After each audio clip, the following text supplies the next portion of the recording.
Okay, right. As I said, good morning, boys and girls. Today's lecture will continue with Ovid's great poem called Metamorphoses.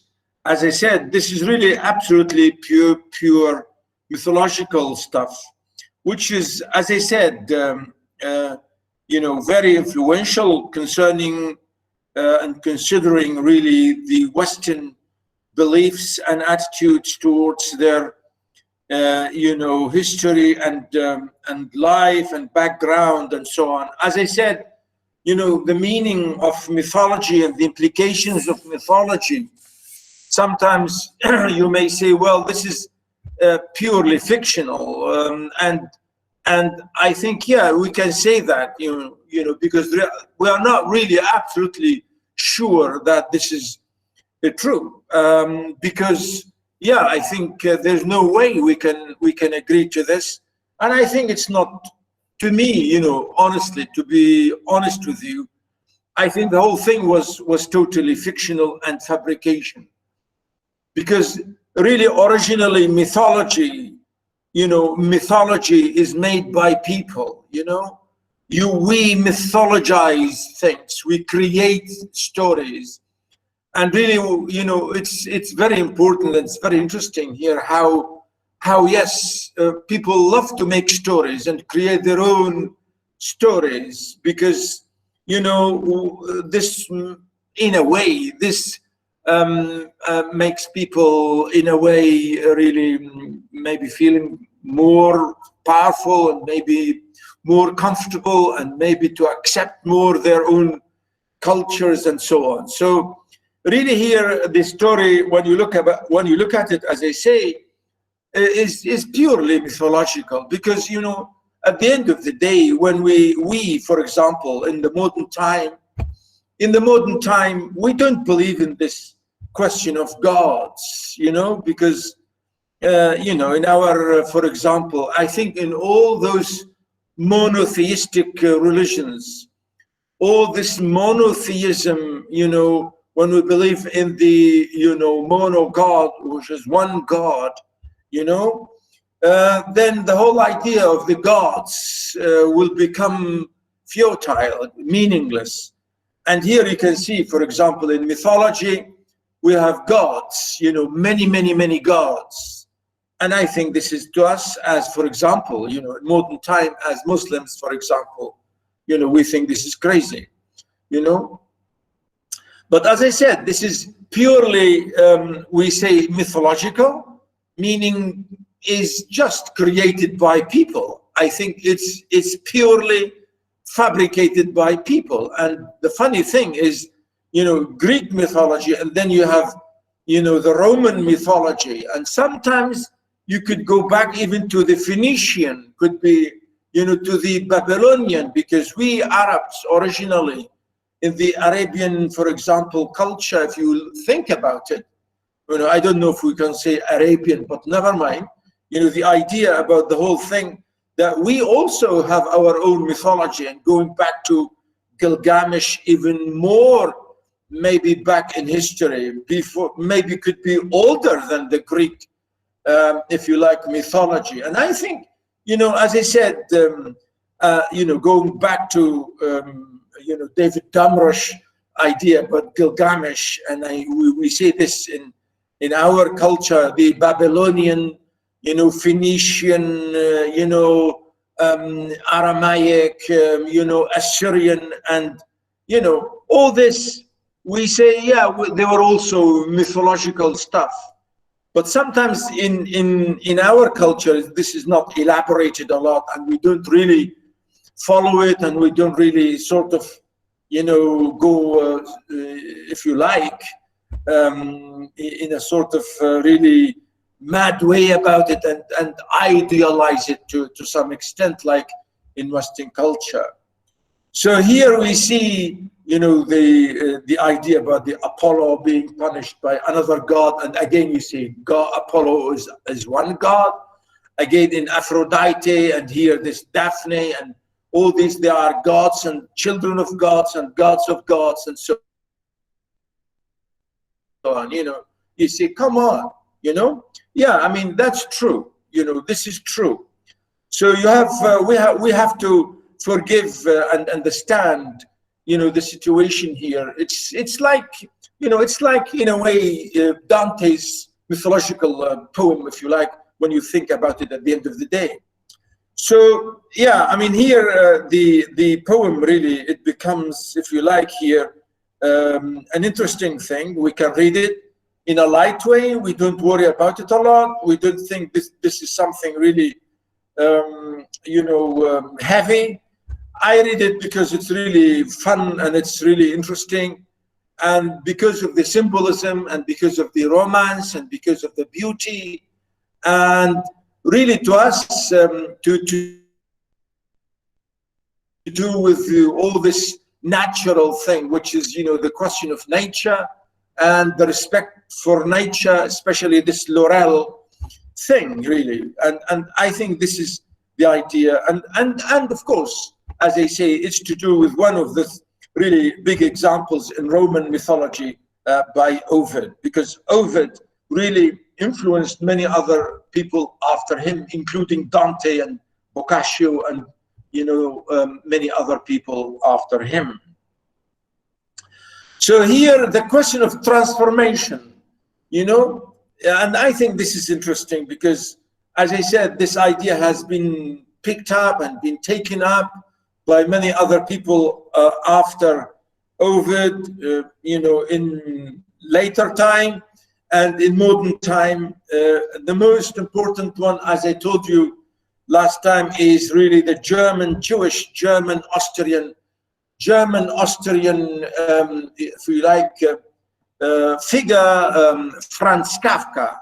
Kafka, you know, I think the very intelligent, amazing novelist and philosopher, really, who wrote this, you know, story also called the Metamorphoses, which is really an amazing text, an amazing narrative. So here the idea is again symbolical and social, and it's really not physically. We're not, you know, we don't really believe in this transformation because in real sense, this is not possible, you know, because we don't know anyone who was a man and then later on he became a tree, or we know a person who later on changed into, for example, a man to become a woman, or a man who changed into a horse or something. You know, in reality, this is not true. This cannot be true, and this is not possible. But as I said, the idea, the question, the whole thing of how you can be transformed through so many other social conditions, and, you know, the whole idea really of the importance of transformation, really the idea of the whole question of transformation and the value of transformation and the effect of transformation, the negative things of transformation or the positive elements of transformation, and the values, if you like, of our own transformations and so on. And I think this is very good because people we always go through, and maybe we undergo all these, you know, transformational elements at some point in our life. And I think sometimes, you know, I want to take this today with you, ladies and gentlemen, really in a positive way, to think about it, that we do go through under this transformational processes into being positive and to being better people, really good men and women, and good society, and so on. Do you see what I'm saying here, Ya Ghadir? Yes, doctor, yes. Ghadir, Yes. have you finished breakfast? Are you still taking breakfast? No, I didn't. That's okay. Okay, right. So really, this is the idea. I'm just, you know, trying to let you read, you know, this poem, you know, to read beyond the lines, really, to understand what is the message beyond all this, you know, poem, really. Not the exact physical, you know, wordings of this, you know. I wanted to read it symbolically and allegorically, Okay, yeah, Hajar. Okay, doctor. You see what I'm saying? Yes. Yeah. So really, this is a lovely, nice, romantic poem. We see, you know, the funny thing, if you read it in terms of romance and love, and you know, to see how, you know, the chase of the loved one, and when you are not rewarded by your love, and the feeling that you have, and so on. So you can read it from this line, you know. As I say, there are so many really, if you like, really crisscrossed lines, if you want, through reading this. You can read it from that way. We can read it from a man's point of view, and we can read it from a woman's point of view, who wants to protect her virginity and her purity, and so on and so forth. And you can read it from so many really perspectives. And really, that's what I want you to look at it from, this you know, wide umbrella, and to see what it really means here. So as I say, you can read it literally, you can look at the language, and this is what I'm going to do with you this morning, boys and girls.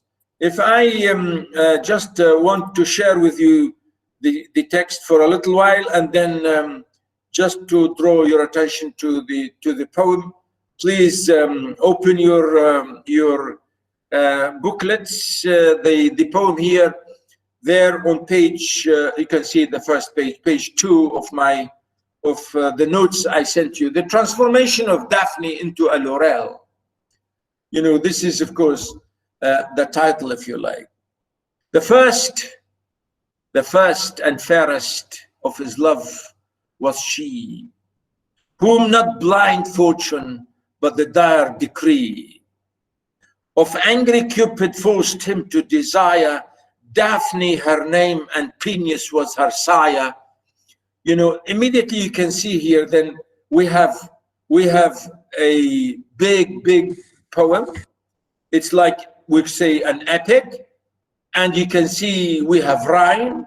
You know, the language, and the language really is the poetry we have here, full of images. We have rhyme, she, decree, desire, sire, friends, bends, boy, employ, claim, aim, etc., etc. So you can see this is a whole massive poem written in iambic, maybe pentameter, with lovely rhyme, isn't it? The first and fairest of his loves was she, you know. It's really iambic pentameter, the first and fairest of his blah blah. You know, you can see here really the lovely poetry. Remember, this is I think this is originally written in Latin, and this is translated later on. Maybe we can check exactly who translated this. I think it's mentioned somewhere. I can't remember the translator. But anyway, you can see it's really lovely here. The description, immediately you can see the description of this young lady, Daphne. As I said, Daphne is the name of the woman here. As I said, the goddess, really we should say here. I say woman, but in the poem she's a goddess, and chased by God, again, another small god, if you like. They are goddesses or children of gods. You know, all this carry on about that. As I said, we have already agreed about the implications and meanings of this. So you can see the lovely description and elaboration of this figure, you know, Daphne. The fairest and first and fairest of his loves was she. You know, she was the first person that he loved, whom one blind fortune, but the dire decree, you know, as if to say, by his own terrible fortune, you know, he was destined to, again, dire, you know, means absolutely miserable, you know, in a way, absolutely tortured, you know, condition, and very bad and difficult, you know, circumstance. When you say dire, means, you know, really very difficult situation.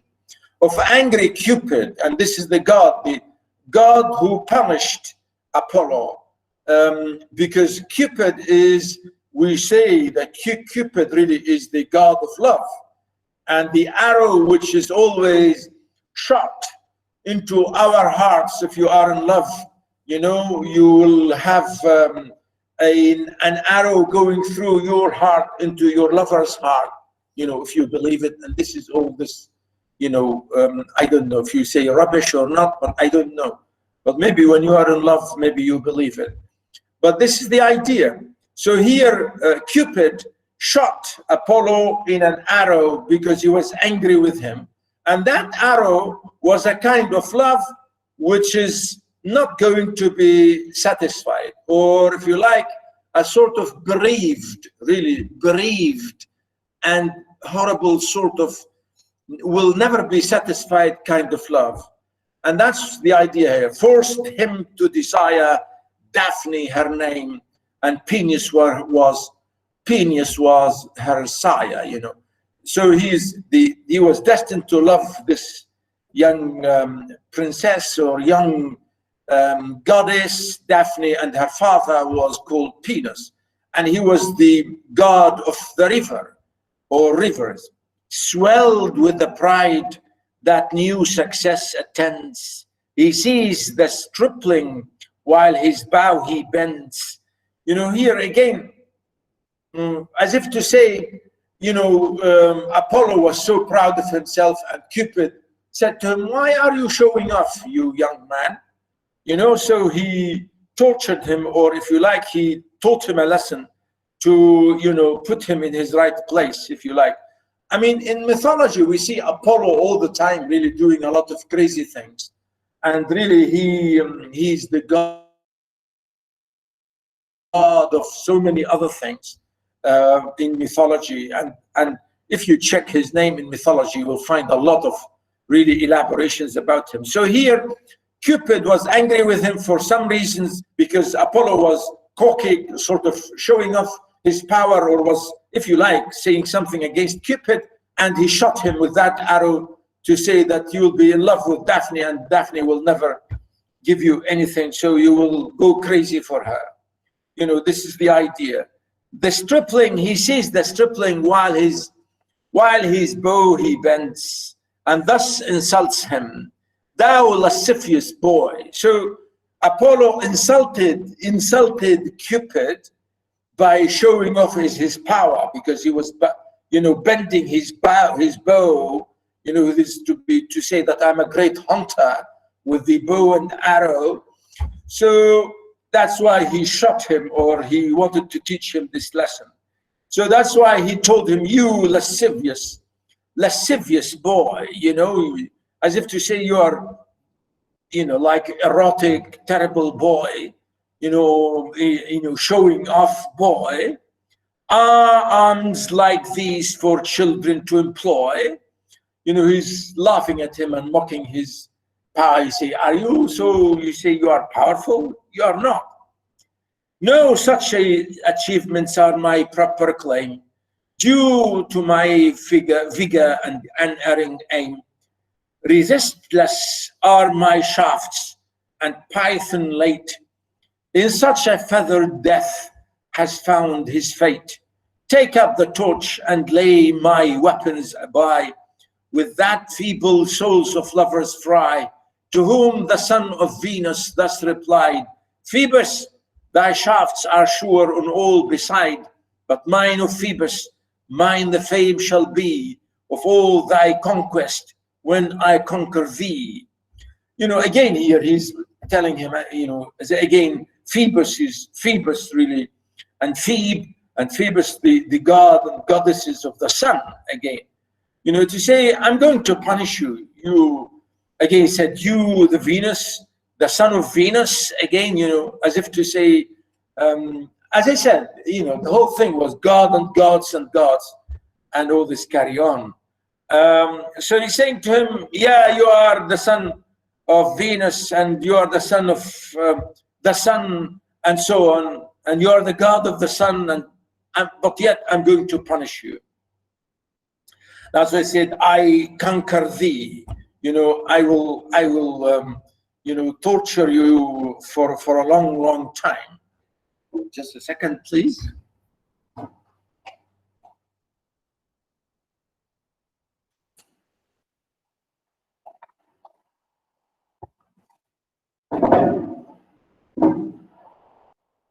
Right, are you following?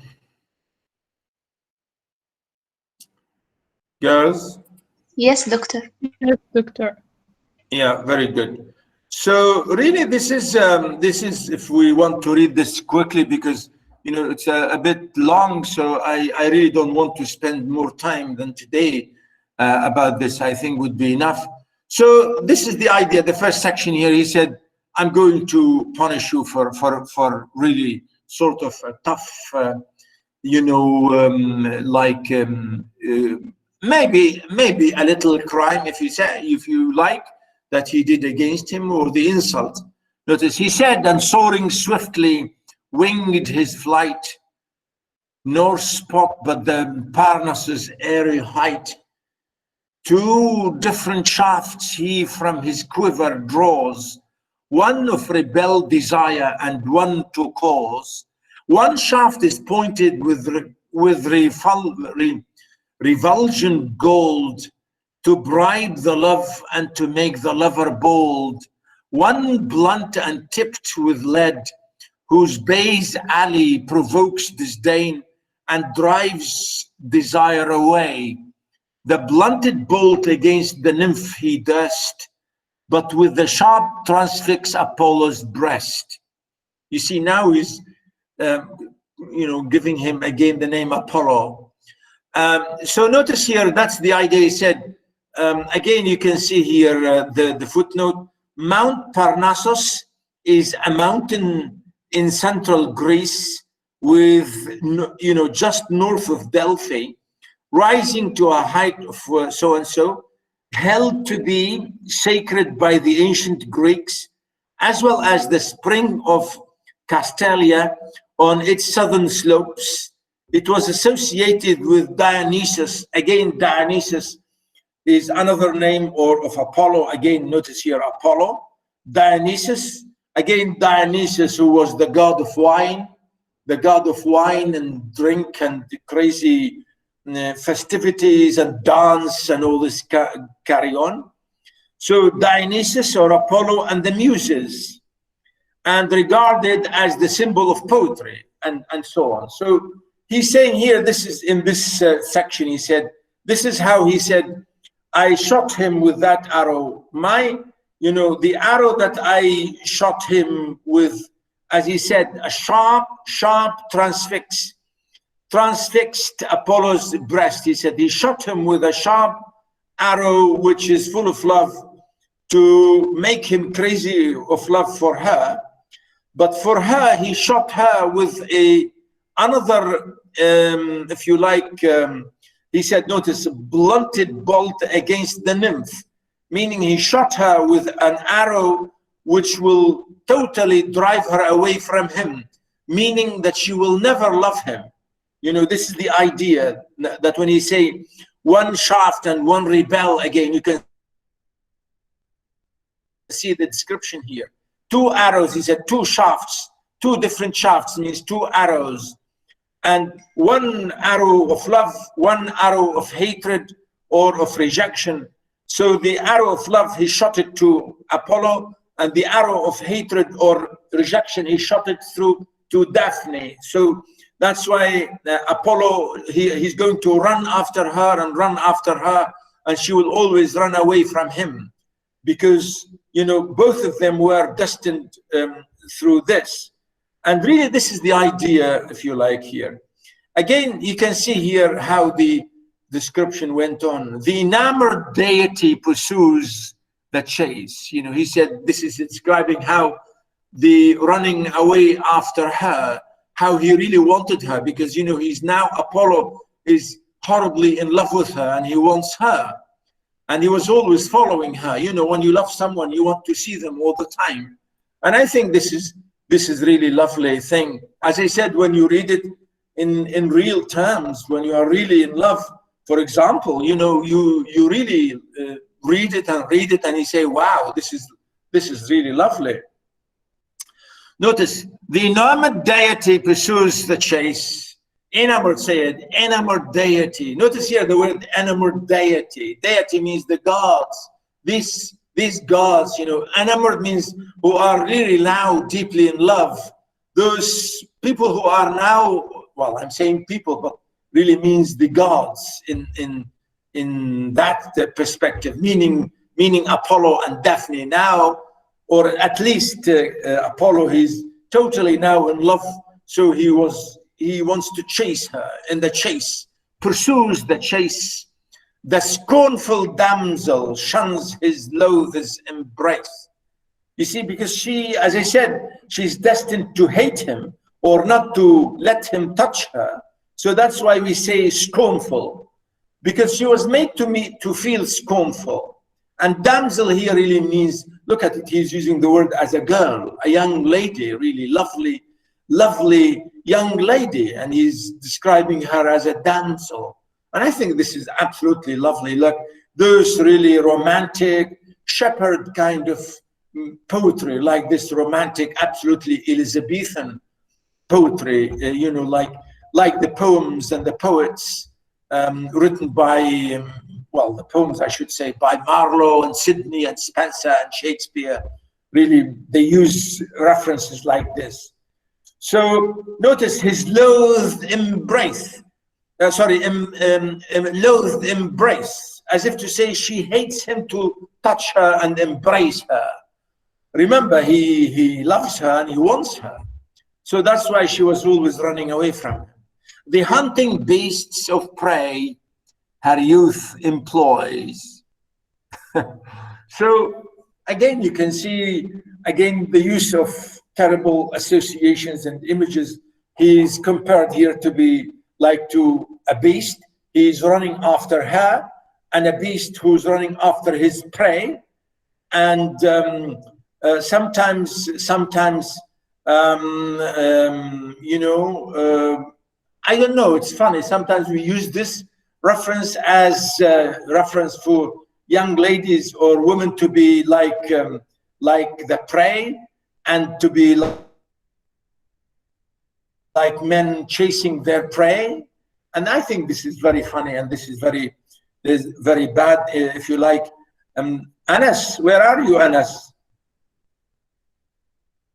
Are you here today? Or Ahmed, Ayub? I want to talk to men here. Hello, boys. Yes, doctor. Yeah. Do you say, you boys, sometimes you say when you want to go and find, you know, like, you know, when boys talk like boys' language, you understand? Imad also is here. Yeah, the boys' language, you say, we are going to, as we say, you know, do you use references like this for, you know, we say al-ganis or something like chasing young, beautiful girls, we say al-ganis or something like that? No, doctor, we speak English and Arabic, nothing called boys. I see. Yeah, I mean, you know what I mean. Sometimes we men use funny language to say. Yes, I understand you, doctor. I understand. Yeah, I know, of course you know. Of course, I know that you understood me. So really, it's funny. Sometimes we men put the female in a position like being a prey, a mani. Yes, doctor. Are women used here as are women are used sometimes like al-farisa and wat-tarida? It's a shame to be seen as a tarida. Are you taridas here? No, we're not. But they're using this. Yeah, they use this kind of term when they describe a woman. Yeah. Yeah, it's funny, isn't it? We are not farisa here. No, we're not. Hajar. Girls, where are you? Yes, doctor, we're not. We are not. We don't like this language by men, isn't it? Yeah. Aisha? Isn't it?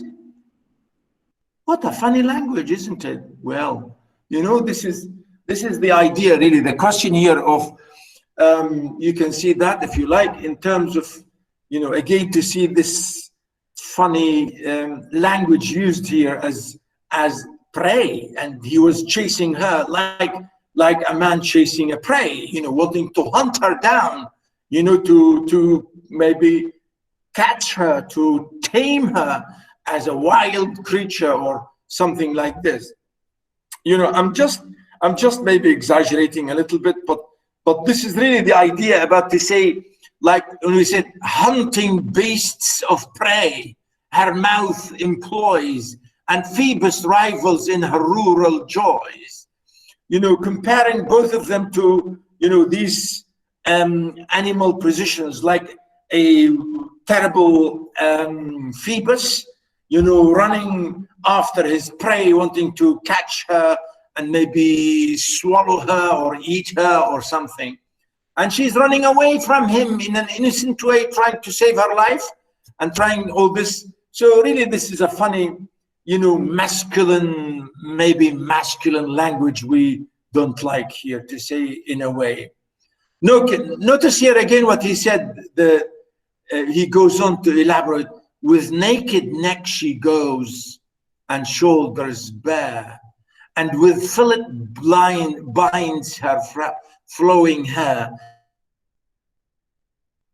And now he started to describe her, the way she looks, you know, her naked neck, and the way she's running again with her shoulders bare, you know, and he was really absolutely in love with her, and he wants to catch her.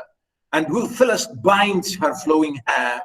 And many suitors sought, she mocks their pains, and still her vowed virginity maintains. Meaning she was always followed by men, and nobody would ever be able to touch her. And she was always able to maintain her virginity and to keep her honesty and purity and cleanliness and so on. So this is the idea about vowed, you know, vowed virginity, to, you know, to say completely that she wants to. Who's sending me these messages this morning?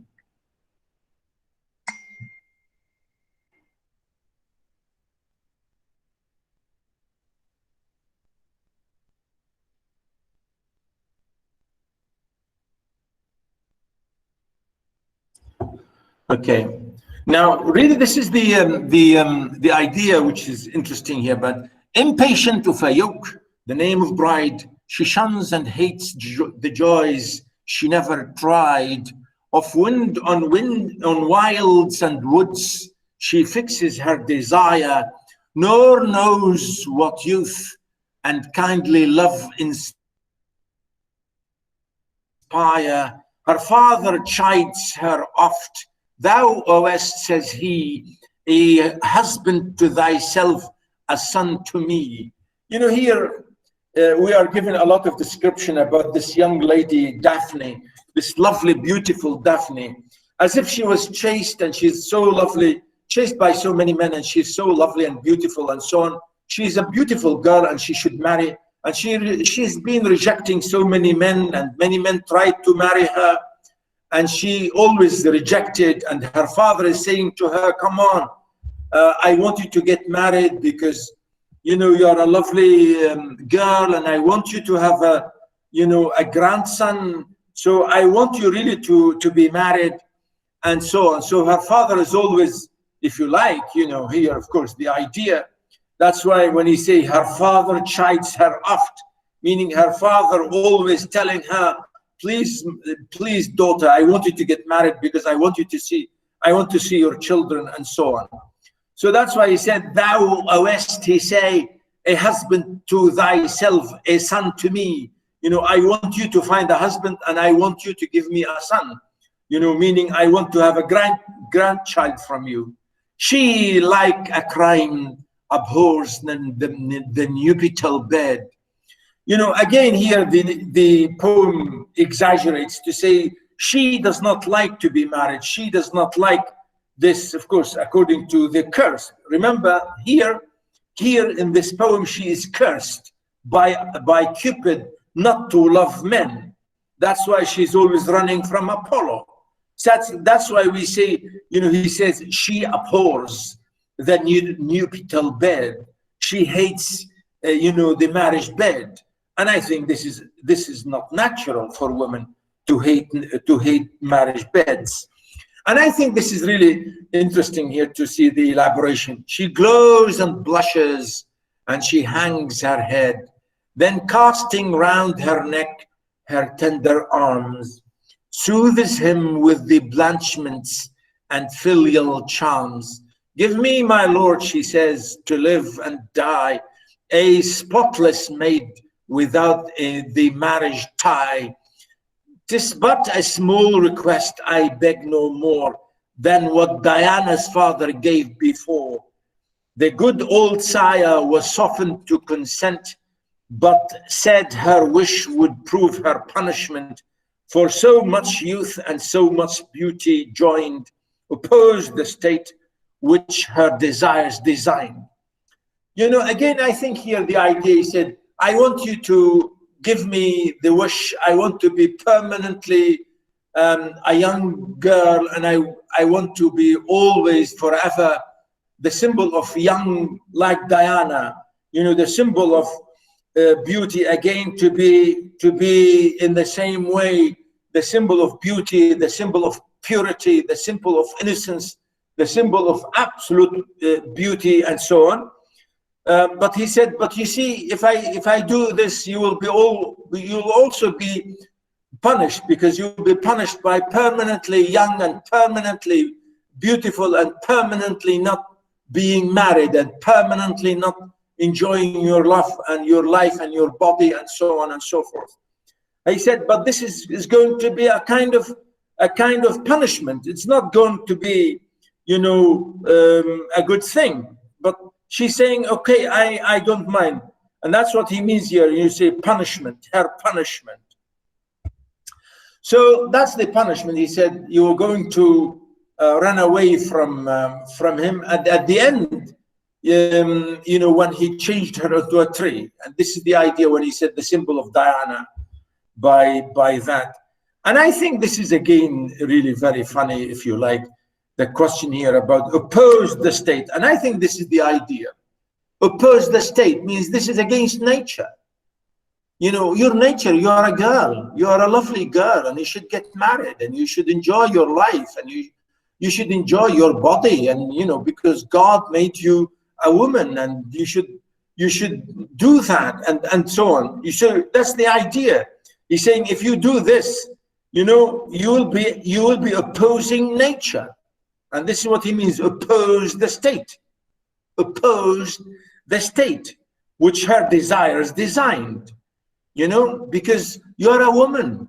You are made to be a woman. And women, are women. And really this is the idea here. He say, you are asking me for something which is really would be like punishment. It's funny really here, the dialogue between Daphne and her father. And I think this is really interesting. The god of light, aspiring to her bed, hopes what he seeks, with flattering fancies fed, and is by his own oracles misled. And as in empty fields the stubble burns, or nightly travelers when day returns, their useless torches on dry hedges throw, that catch the flames and kindle all the row. So burns the god, consuming in desire, and feeding in his breast a fruitless fire. He well-turned neck he viewed, her neck was bare, and on her shoulders her disheveled hair.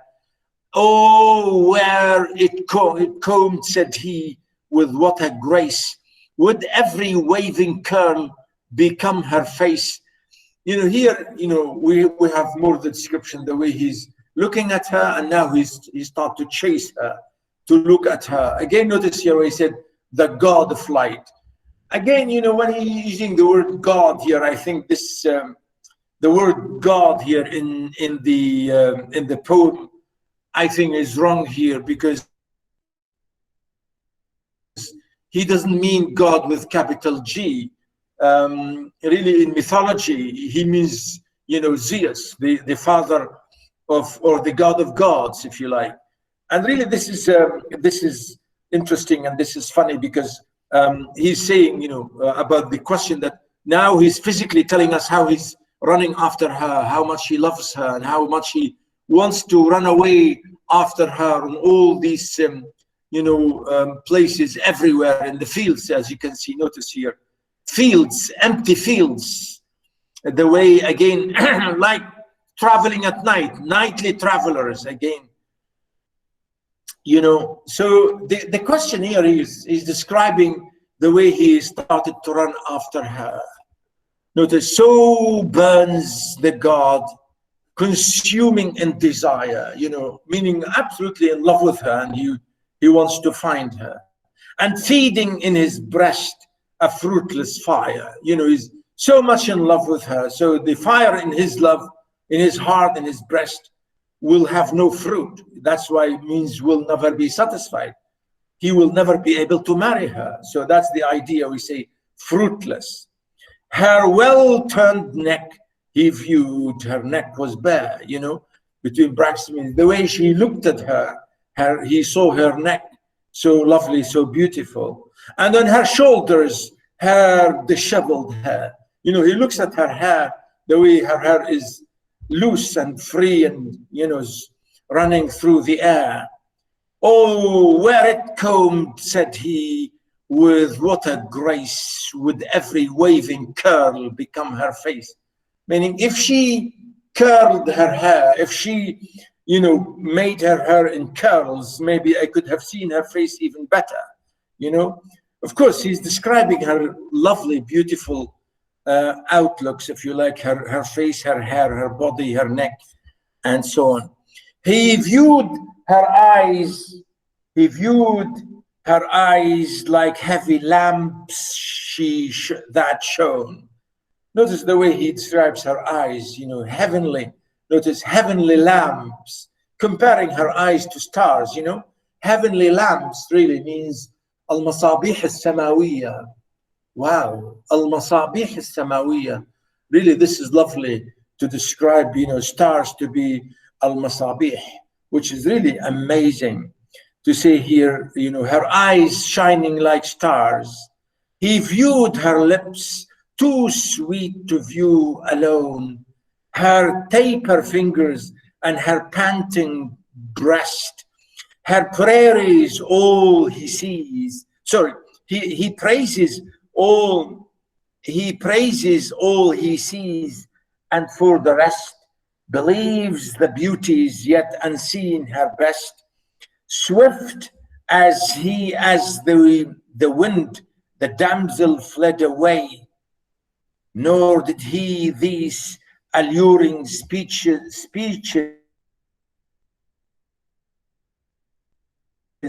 stay nymph, I follow not a foe. He's saying, come on, please, I'm not chasing you, like, you know, I don't want to harm you, please wait. You know, again, you say the damsel fled away. You know, he was very swift, and he was running after her like wind, as you can see, so swift, like the wind even. And he's saying, come on, please stop. Why are you running away from me? And he's saying, he's crying, nymph. You know, again, he's using the word nymph, you know, like a mermaid, you know, like another goddess. Please wait, you know, I'm not an enemy. You know, I follow not a foe. I'm not your enemy. I follow you. I'm your love. I love you. I want you. Don't think of me as an enemy. Thus, from the wolf, the frightened lamb removes. Oh, what a shame. Again, we'll go back to the image of hunting and hunters and chasers. You know, he's saying, I'm not a wolf and you're not a lamb. You know, you're like, you know, you're not a lamb.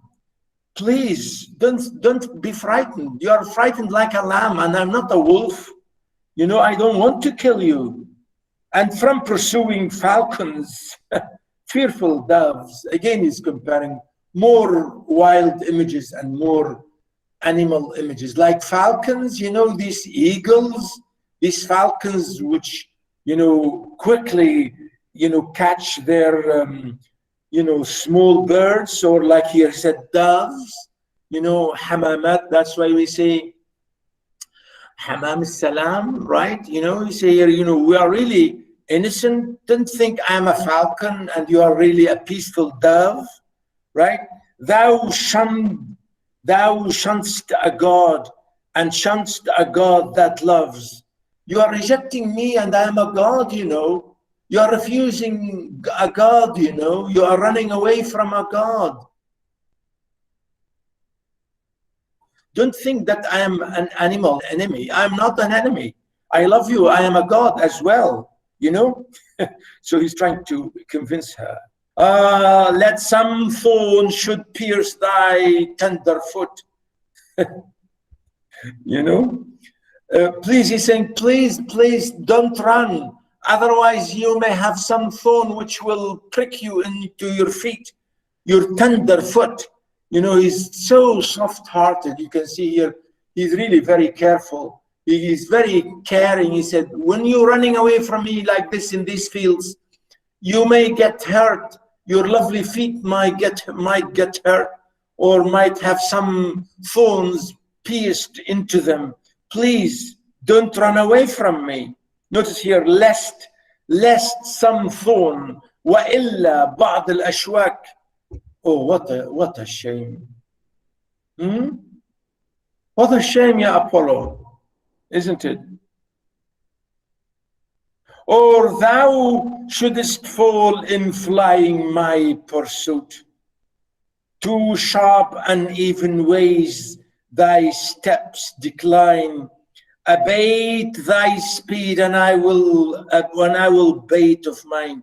Means please stop. Slowly wait for me and don't run in those dangerous areas.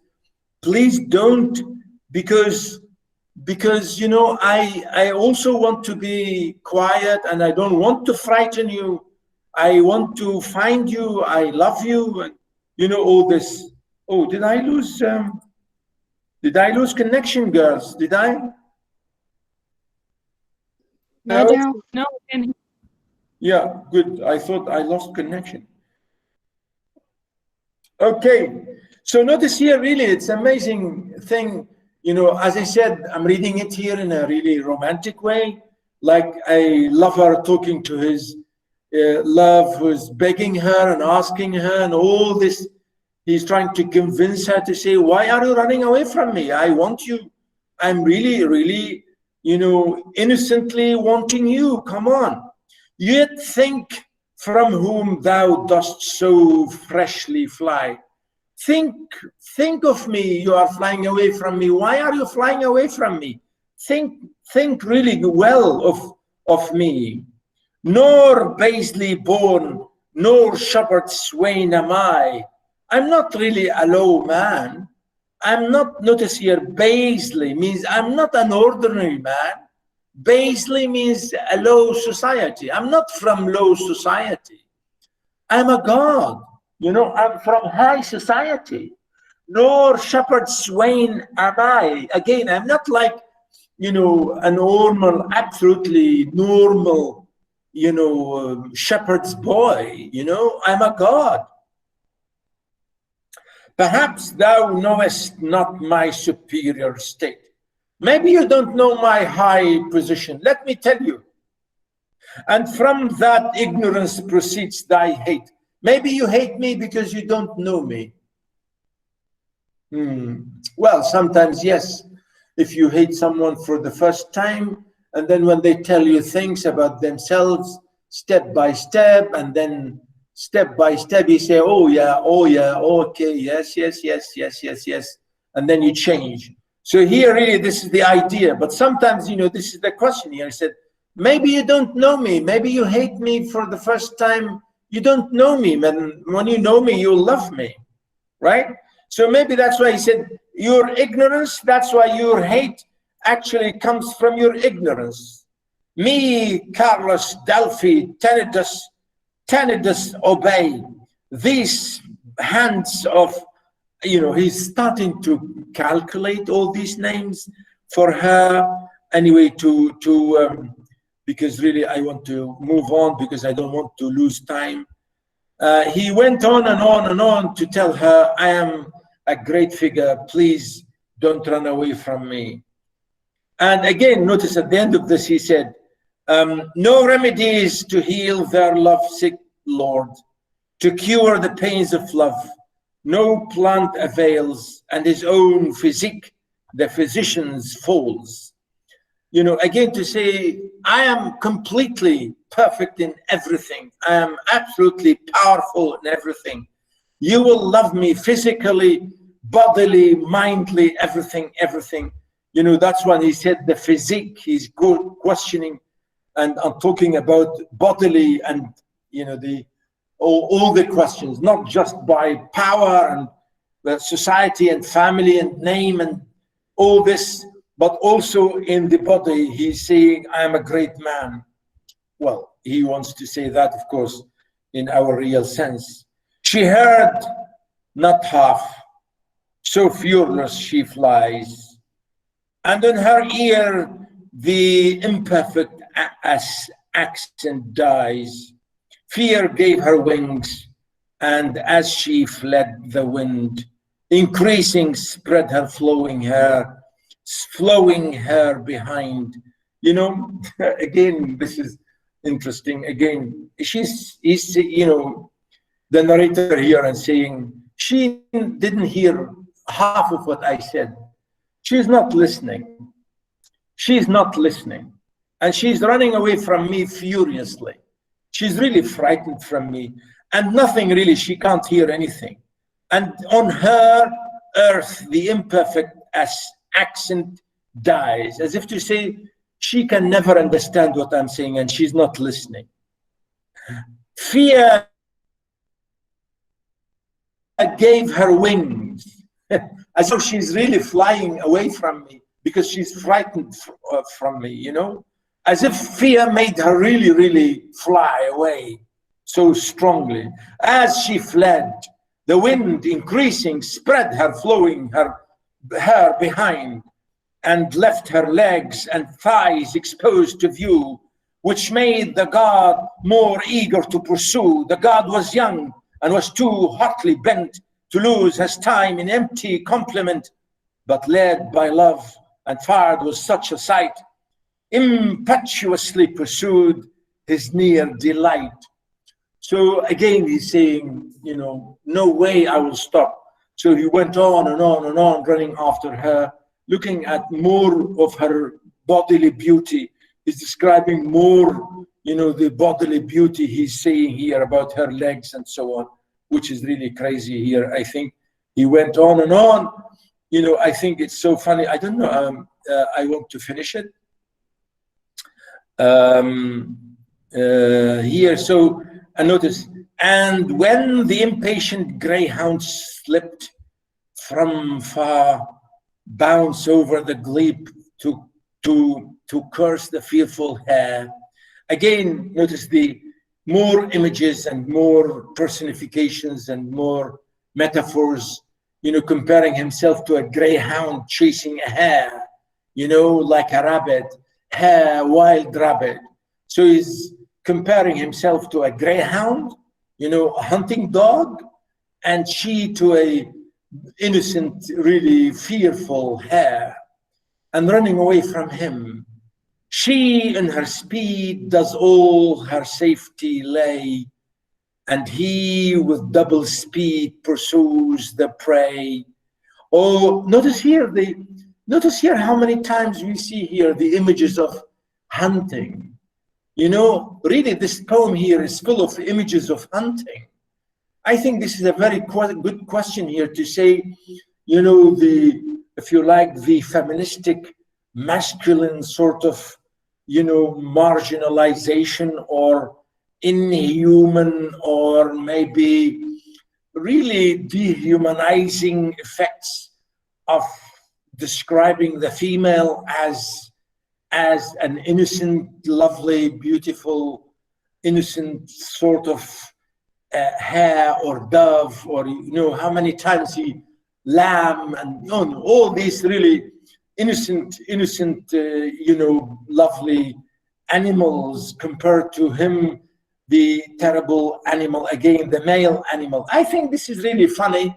This is, as I said, compared to the hunting world, to the mythological hunting, unbelievable, like Robin Hood kind of mythological, unbelievable world, which is like this, Harry Potter world, this unbelievable thing. And this is, of course, mythology. And I think this is really lovely, maybe for us to understand here. And he goes on with this, overruns her at the sitting turn and licks his chaps in vain and blows upon the flicks.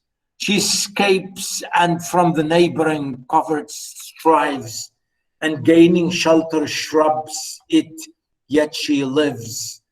If little things with great we may compare, such was the god and such the flying fair.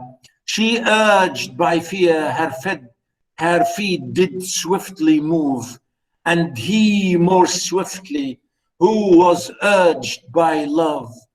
He gathers ground upon her in the chase, now breathless upon her hair, with nearer pace, and just is fastening on the wished embrace.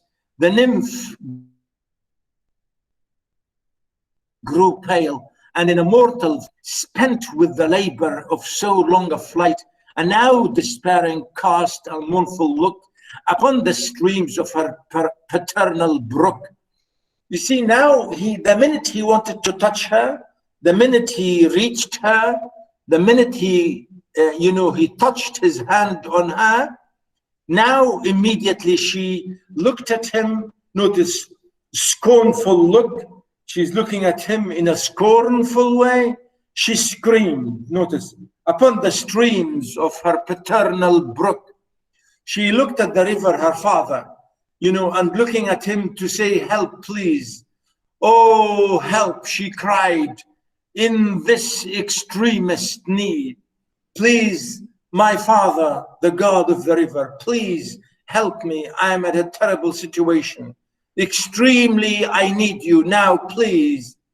If water gods are deities indeed, again here, please, ladies and gentlemen, I think here in the printing, next time I will change this, but I kept it as it is, putting the word God in capital G.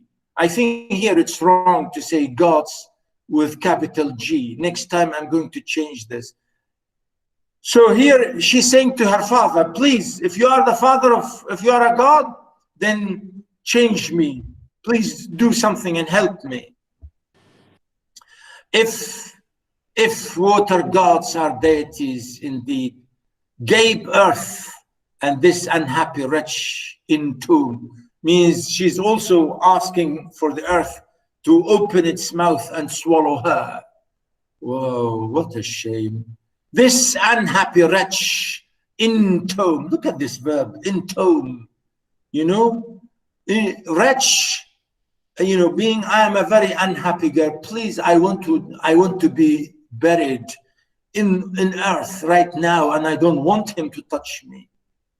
Or change my form, or if not, change my form, whence all my sorrows come. Because I'm sad, because I'm a beautiful lady and he wants me. Please change me into something else, because this makes me sad.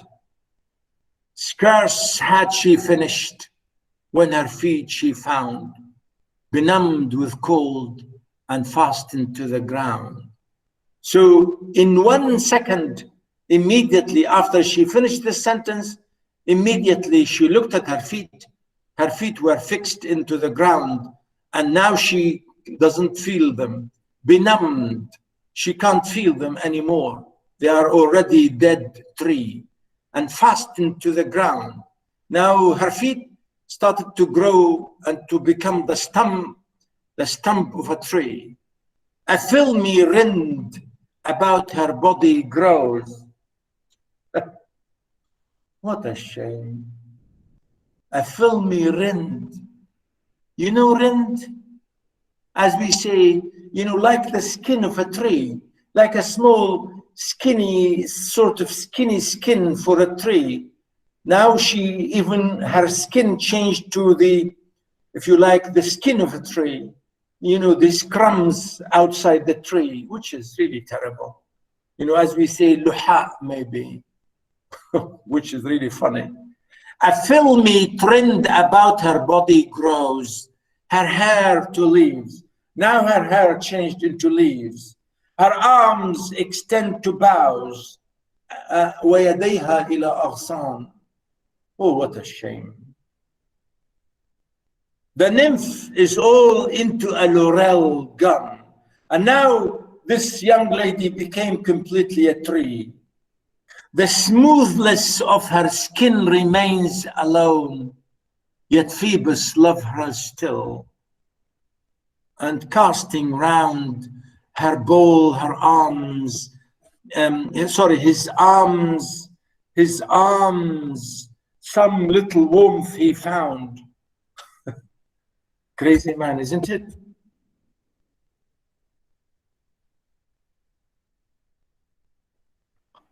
So she became a tree, and he put his arms around her, and he's saying, I can still feel her.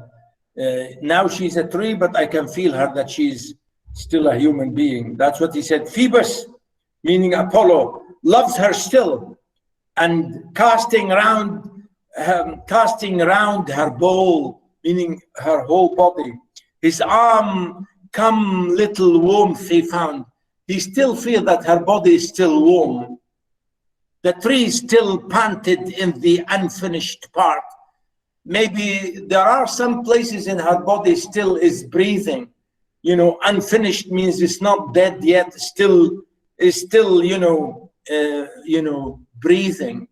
Not wholly negative and heavenly, and heaved her heart, meaning not completely now dead, maybe her heart is still beating.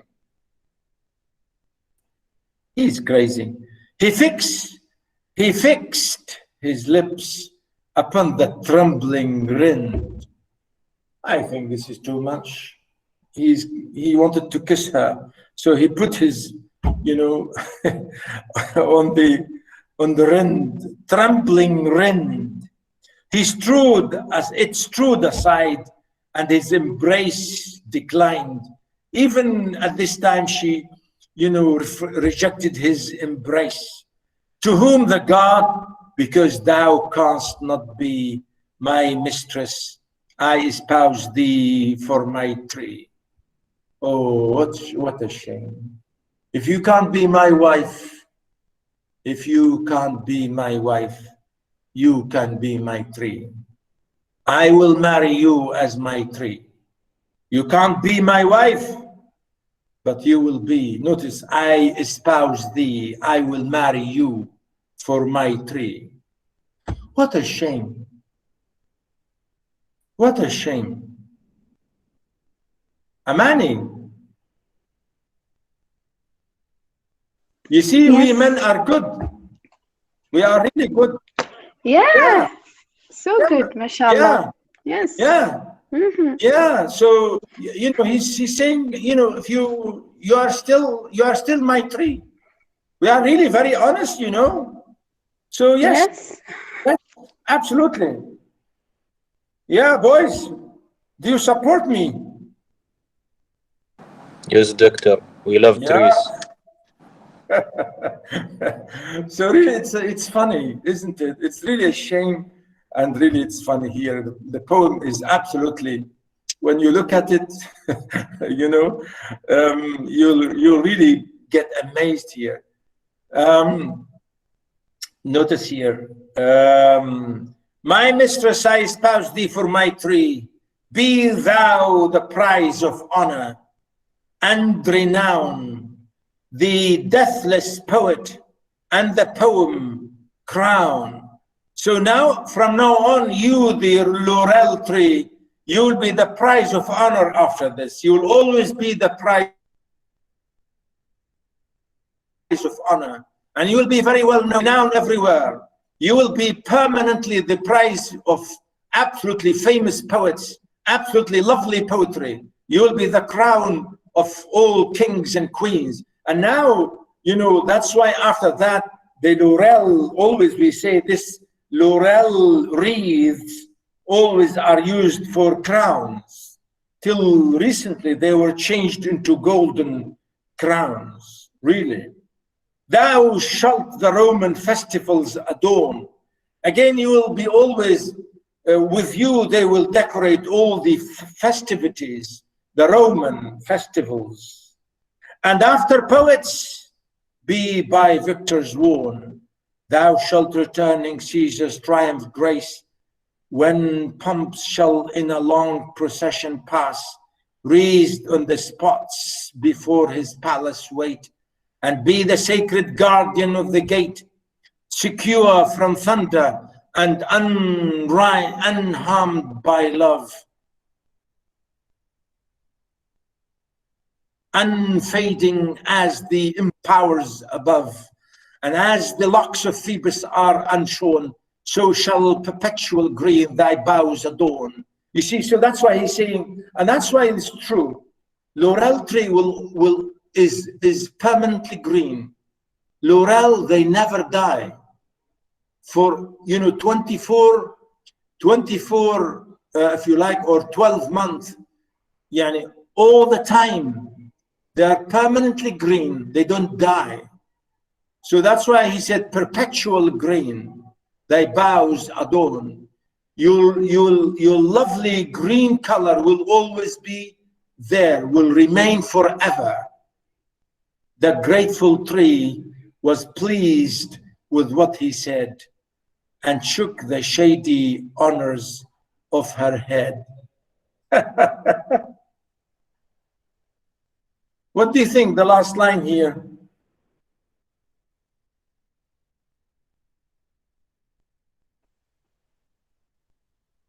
Hello? The grateful tree was pleased with what he said and shook the shady honors of her head.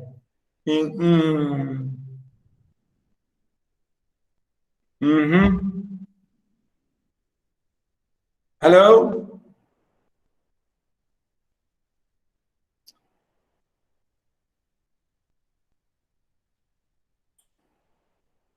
Really here it's funny, isn't it? The saying, the last line, she said, okay, yeah, I believe you now, but I think it's too late. It's too late. Very, very, very, very, very late. At the last minute, she believed him. You know, only the last line, she accepted. Okay, yes, now I believe you. What a shame. So really, this is when she said here, notice, the grateful tree was pleased. Well, it's too late to be pleased. And she said, and shook her shady honors of her head, or the shady honors of her head means she agrees with him. Yes, my love. Well, it's too late. I'm sorry. You know, really, here I gave you brief notes. Read that on your own because really it's lovely. And I think that's it for us, ladies and gentlemen. Next time I will read, well, next time is the exam. After that, after the exam, please start reading Crime and Punishment. Crime and Punishment. So, yes, any question, anything, girls, boys? About the exam, doctor, it will be in the morning? What do you mean in the morning? Of course in the morning. The same as... Yeah, the same, yeah, of course. The same time, the lecture, I will send you the questions 15 minutes to 8. I will send you the questions 15 minutes ahead of time, and I will give you extra, another 15 minutes, means 2 hours and a half. Great. Okay?